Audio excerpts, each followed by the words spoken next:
Assalamualaikum warahmatullahi wabarakatuh. Perkenalkan, nama saya Lara Flora Navesta, NIM 2010202040006, jurusan Tadris Biologi 3A, dosen pengampu Hendra Lardiman. Baiklah, di sini saya akan membahas tentang faktor pembatas. Baiklah, kita akan membahas tentang materi yaitu hukum minimum Liebig, hukum toleransi Silford, faktor pembatas, faktor fisik sebagai faktor pembatas, dan kisaran toleransi.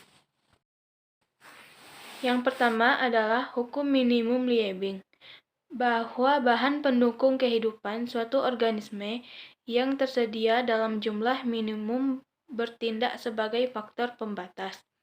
Justus Liebig menemukan hasil tanaman tidak ditentukan oleh unsur hara NPK yang diperlukan dalam jumlah banyak, tetapi oleh mineral seperti magnesium yang diperlukan dalam jumlah sedikit oleh tanaman.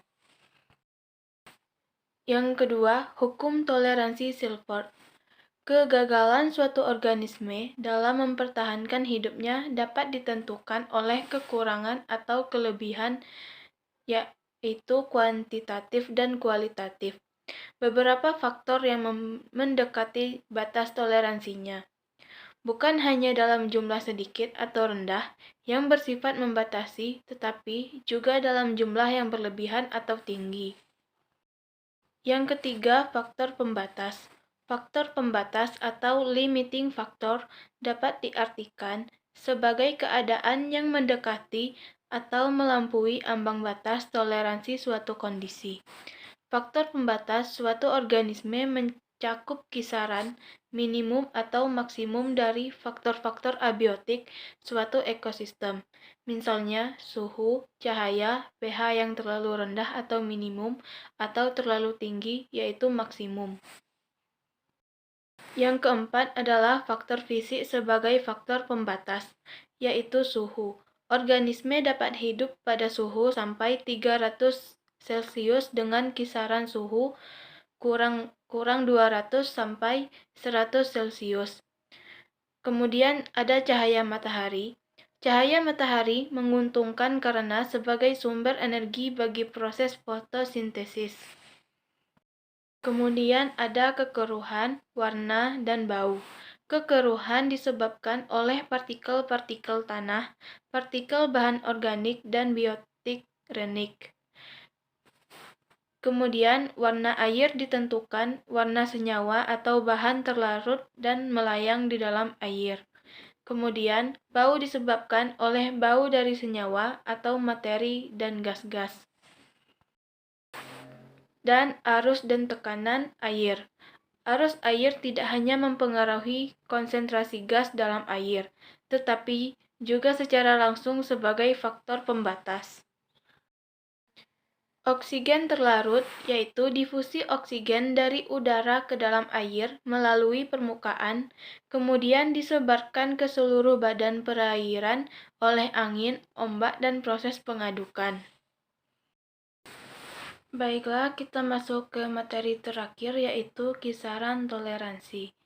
Istilah yang digunakan dalam menggambarkan kisaran toleransi adalah steno, sama dengan sempit, dan eori, sama dengan lebar. Kemudian ada stenothermal dan eurithermal atau temperatur. Telur ikan stenothermal trout atau Salvelinus yang berukuran 0-12 Celcius, optimum 4%. Kemudian telur kata eurithermal berukuran 0-30 Celcius. Adapun stenohalin dan eurihalin atau salinitas. Ikan salmon eurihalin atau tawar dan laut. Ikan mas stenohalin atau tawar. Kemudian ada stenopagik dan euripagik, sama dengan makanan, yaitu kelinci stenopagik (rumput). Kemudian ada kambing euripagik atau rumput, perdu, semak, dan lain-lain. Baiklah, itulah materi dari saya dan semoga dapat dimengerti. Terima kasih.